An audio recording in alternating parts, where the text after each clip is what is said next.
to District Dialogues. My name is Marvin Arrington Jr., the Vice Chair of the Fulton County Commission and the representative for District 5. District 5 encompasses East Point, the city of South Fulton, College Park, Union City, and Southwest Atlanta. In this segment, we will discuss Fulton County's behavioral health and disabilities, arts and culture, and our D5 spotlight. My guests today are Latrina Foster, Director of Behavioral Health and Developmental Disabilities for Fulton County Government, Fabian Williams, also known as Occasional Superstar, a visual artist and muralist in Atlanta, and Dr. Marcus Green, the founder of New Beginnings Today. Our first guest is Latrina Foster, the Director of Behavioral Health and Developmental Disabilities. Hello, Latrina, welcome to the show. Hello, thank you so much for having me today. Well, it is always a pleasure to have you and to learn about the great things you all are doing on behalf of the residents of Fulton County. Thank you. We continue to try to increase awareness around mental health within our community to ensure that people know that they have access to care. So let me ask you a question. How can experts ensure that culturally competent professionals are assisting the disadvantaged populations? Yeah, so we just need to ensure that as professionals, we continue to tap into our resources that are within our communities through educational platforms, educating ourselves to ensure that we're culturally sensitive and culturally aware. And there are a lot of tools and assessments that we can take as professionals that will help us identify where we are when it comes to cultural competence. And when you find that you have a weakness, it's okay to have a weakness, but focus on that weakness to develop it into a strength. Awesome, I like that. Definitely okay to have a weakness as long as you know what it is and you can work on it, right? Absolutely. What are the vital techniques for providing awareness to the community about the services that you offer? So I think it's important that as professionals that we spread the word. We let people know about what services are within their community, because it's important that we equip citizens with having resources, because we're not going to always be that frontline person that intervenes when someone is having a mental health breakdown. So if they're in their local church, let's make sure that the churches have resources and they know where to refer people and make sure that they have easy access to care. Because when a person steps up and they raise their hand and say, you know what, I need help, they need help today. They don't need help 30 days from now. So if I call and say, I'm in need of services and you give me an appointment 30 days from now, you'll probably lose me within that process. So making sure that people have easy access to care, making sure that we educate our community on resources, things that are available in the community, where you can access services immediately, the type of service you can access, and just giving people basic one-on-one lessons around mental health and how to detect when someone is in need of mental health services. I know that can be hard to detect, especially for those that aren't trained. So we're thankful that you're doing that. How can communities engage teens and young adults to ensure their mental health is good? So I think it's important that we talk about it, that we kind of knock down the stigma around mental health and let people know that it's okay to not be okay. Everyone is not okay every day. And so when you feel like you're experiencing a low, creating a safe environment where our children and our adolescents know that it's okay to talk about it, and that we just need to knock down the stigma around mental health needs. The same way we'll run to the doctor because of a physical disability or we broke our leg, we should be able to do the same when we're not mentally stable. When we feel like we're unstable mentally, we should be able to run to the doctor for the same thing and it not be some type of label placed on us. And then I think it's important that we get our teens together and create a safe environment for them to be able to talk to one another. And that's what we call peer-to-peer support. Or perhaps you have a team that has experienced mental health issues in the past and they've learned how to implement effective coping skills. How do we get them to tell their story so that other teams see, oh, there is someone just like me, and they feel more comfortable to talk about it? Awesome, awesome. Okay, so tell us about any other tools that are used to help people that are experiencing homelessness, to help them find a shelter, training, and the resources so that they can become self-sufficient. Absolutely. So I will say that I applaud my Fulton County government officials. We have taken some great initiatives around addressing homelessness within our community. We partner with the City of Atlanta on the development and implementation of 550 permanent supportive housing units over the next 5 years. And this year alone, we've already transitioned 100 plus people out of homelessness into permanent supportive housing units, where we will continue to provide them with ongoing support to ensure their independency and self-sufficiency.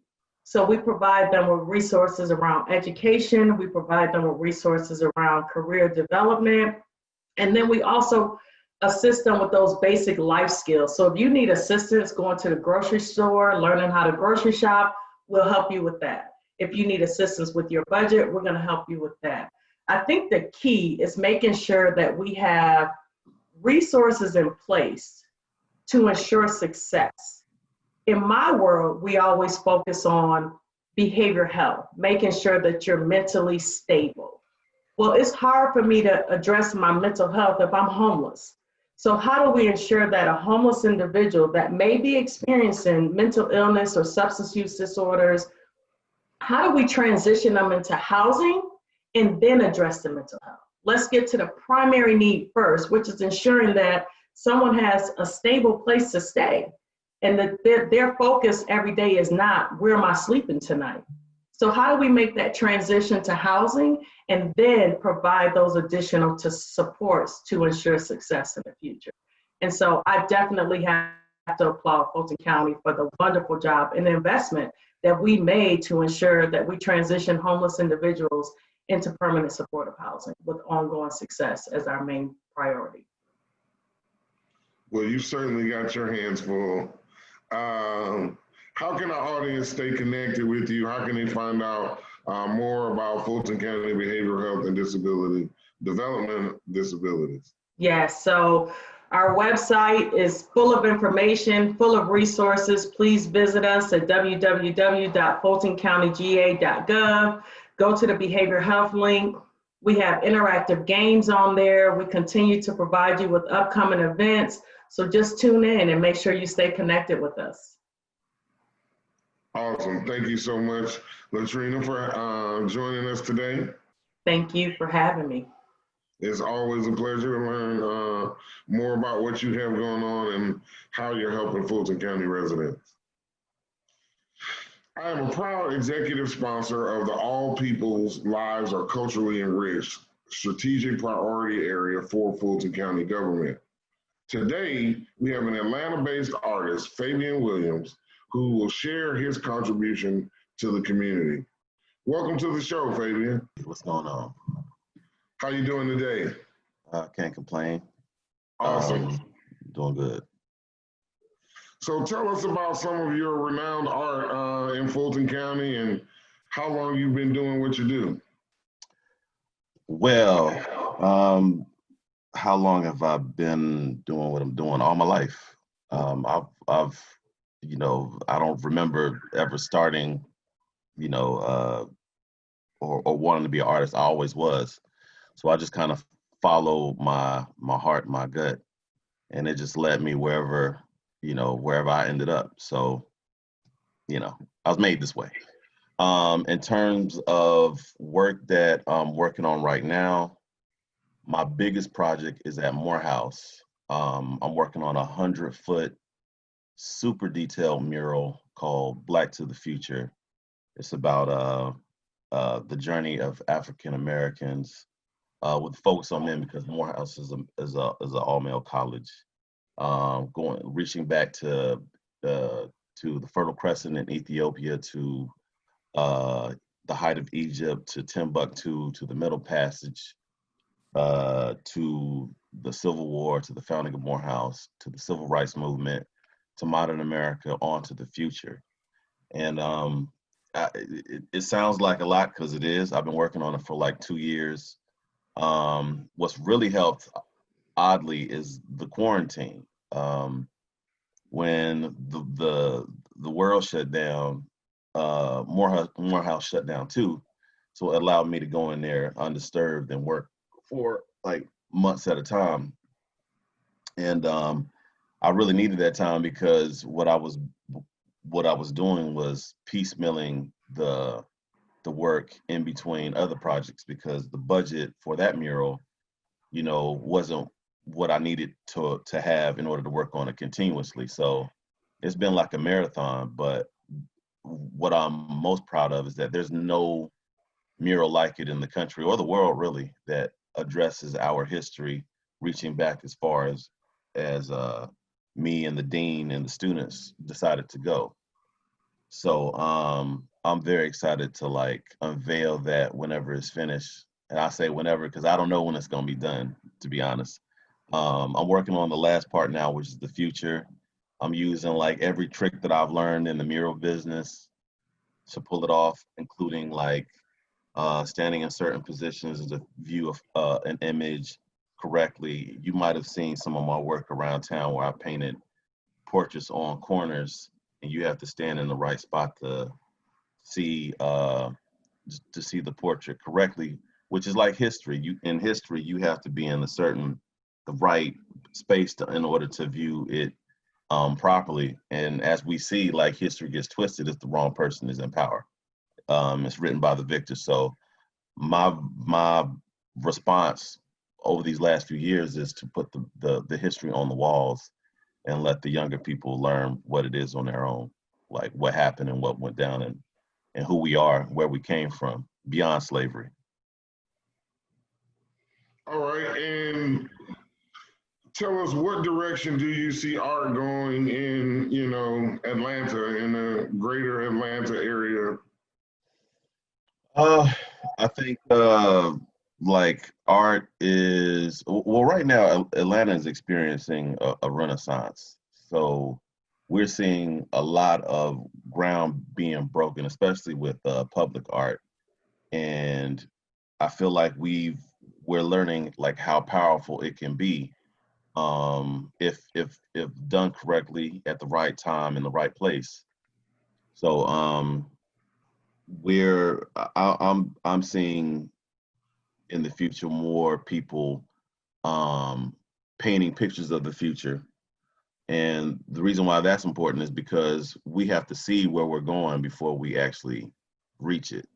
And I feel like the best way to do that is to not ask for permission, but to go ahead and put the future out there that you want to see, that you want your kids to live in, and they'll follow suit. There's a reason why they had the Jetsons and Star Trek, Star Wars, and all these futuresque, spacefaring shows. And we as people of color need to be thinking like that, in terms of like exploration and like what's going on beyond our own planet, because that's where the future is. Like the future is going to be on this planet, but on other ones. And we need to start thinking about that and like seeing it, because if not, we're going to be stuck here with these crazy people. I see you got your Doctor Strange up behind you. Tell Yeah. us about that. So that's a print. So I did a series of Marvel heroes reinterpreted as soul musicians.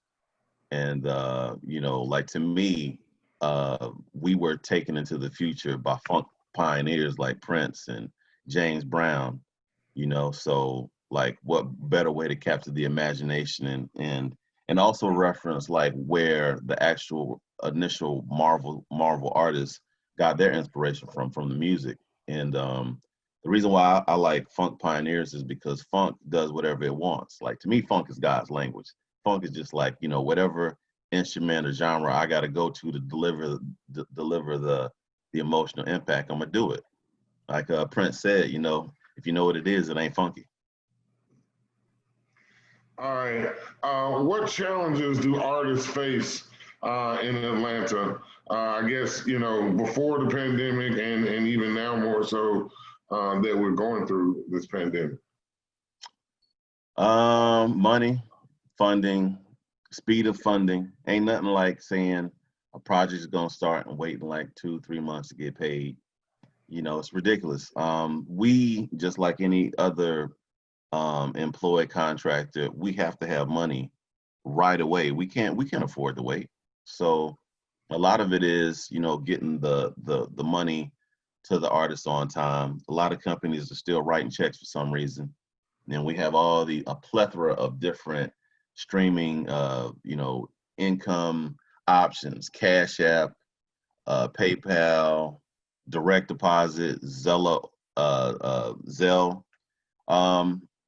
And yet we still are handling payment like we're in the 1960s. It's crazy.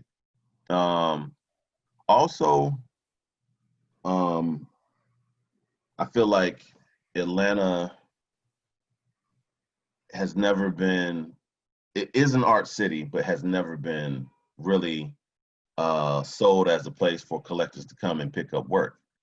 And that really hasn't really been championed since the National Black Arts Foundation kind of like shrunk in its event production. So we need new champions. We need like people to like point out that Atlanta is pushing the needle forward in terms of artistic development and achievement. And like we are, it's just like we're not promoted. I know like some of the stuff on my own,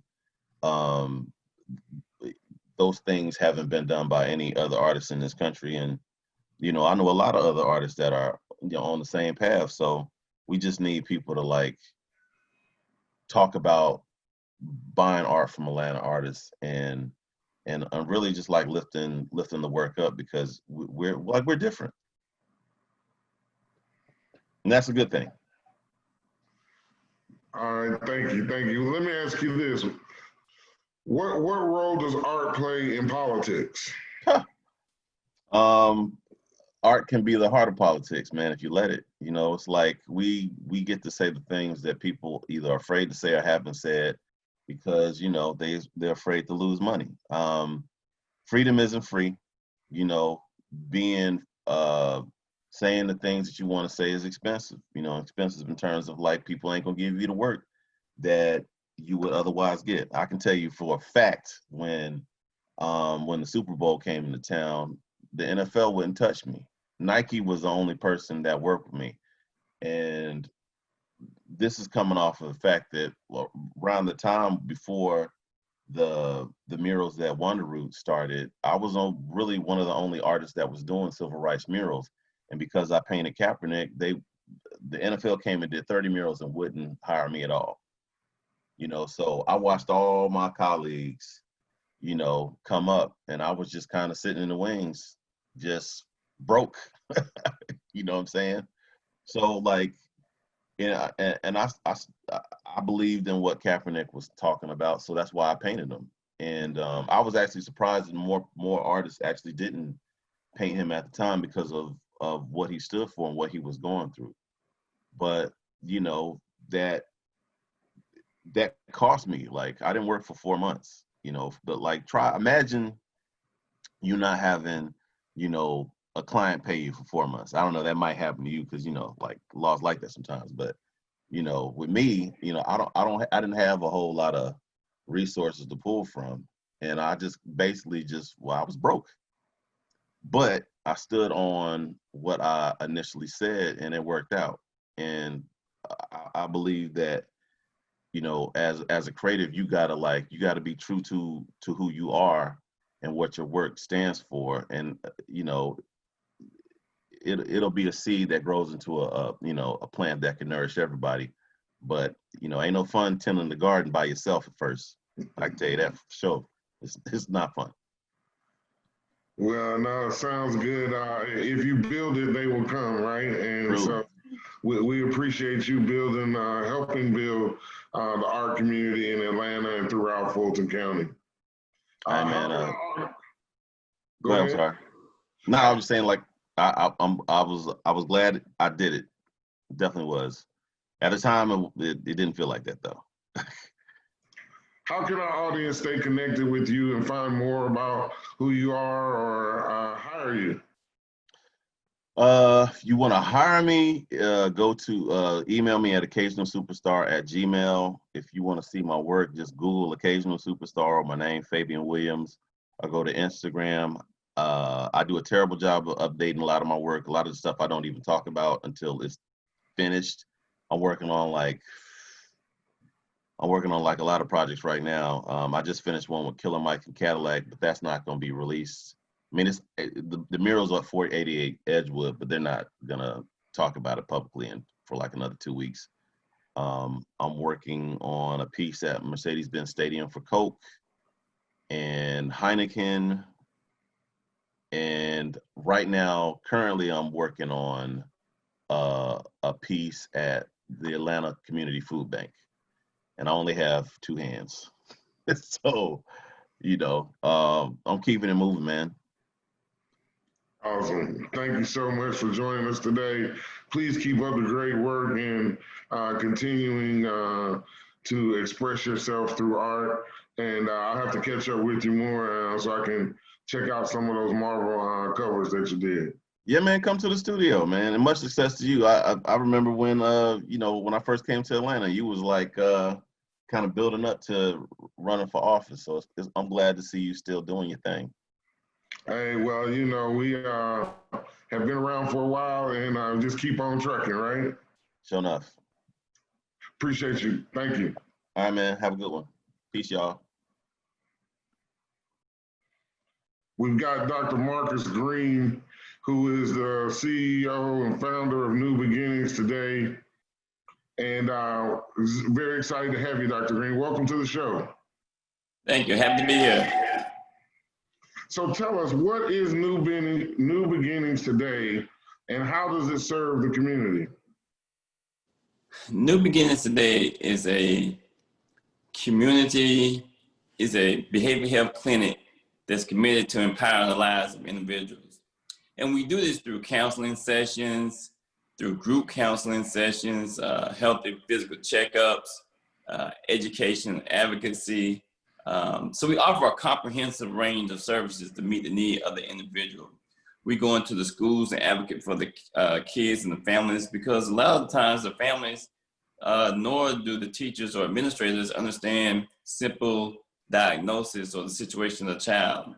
We go into senior citizen high rises, and we work with the senior citizens and help them understand their situation as well as their families, as well as going to the churches and assist the priest, preacher, rabbi in understanding their audience and assist with them. So we just offer a comprehensive range of services to meet the need of the individual. And what are some signs that a person might need to see a therapist or seek help from New Beginnings today? Some of the signs to seek a therapist are feelings of sadness, crying spells, withdrawing from friends, confused thinking, reduced ability to cope with others. And sometimes these are prolonged at a time. So if you're either feeling this way or notice someone feeling that way, that's a good sign to at least go get a simple evaluation. Okay, and how has the pandemic affected mental health? The pandemic has affected the mental health in many ways. Even according to the CDC, you have elevated levels of anxiety and depression. High rates of suicide has increased, and a great deal of substance abuse has increased as well. And this is just not this is for all ages, pretty much all ages, races, and it's globally. So how can the community help with your efforts? Well, one thing the community can assist in versus knowing where they are. See, mental health is a critical component to your overall health. So just understanding that it's a critical component to your overall health. Just like you go to the doctor for any type of checkup, as Ms. Foster mentioned earlier, sometimes we ignore simple signs, just like how you would not ignore a common cold, or if a cold gotten worse. Just understanding that sometimes you need to go just get a regular checkup, especially in our community, because it's often looked at as taboo until it becomes an extreme problem. But again, just knowing that mental health is a critical component to your overall health, then they will prompt you to go see a therapist, or you might not need to see a therapist. You may need to just go see a life coach. And a life coach is pretty much an accountability partner. Helps you stay on track, make sure your goals are met, help with goal setting. So again, that's part of your overall health and wellness. Well, we thank you for all of your efforts to help in the community. How can our audience find out more about New Beginnings today and stay in contact with you? We have a website, which is NBT, as in New Beginnings Today, nbthealth.com. That's nbthealth.com. And on our website, we also have a national crisis hotline. So you can be anywhere in the United States and access our hotline 24 hours a day and access a therapist immediately. Or you can call our office, 404-346-3471. That's 404-346-3471. New Beginnings Today. Well, again, we thank you for all the help that you're giving to Fulton County and Fulton County residents. And thank you for going above and beyond. I know you helped with our back to school event this year, making sure that our students and parents not only had the materials that they needed for school, but that they also had the supplies that they need at home in order to make sure that they could be ready for school. So thank you for all that you do, Dr. Green. And thank you. And once again, congratulations on the wonderful work you're doing for the county. We appreciate it. Well, it is a pleasure to work and an honor to have the opportunity to work on behalf of the citizens of Fulton County, and hopefully we will continue to do that in a fashion that is pleasing to all. Wonderful. We want to thank you all for watching our show. Early voting has started in Fulton County, so please go out and cast your ballots. Please vote early so that you can avoid lines. We have a wonderful new app, Fulton County Votes. You can see the wait times for each early voting location on your app. So please make sure that you get out and vote. You can find your polling locations. The one good thing about early voting is you can vote anywhere in Fulton County. If you wait until election day, you must vote at your precinct. So please make sure that you get your vote in, and hopefully you will vote early. Please stay connected with my office through our website and social media platforms.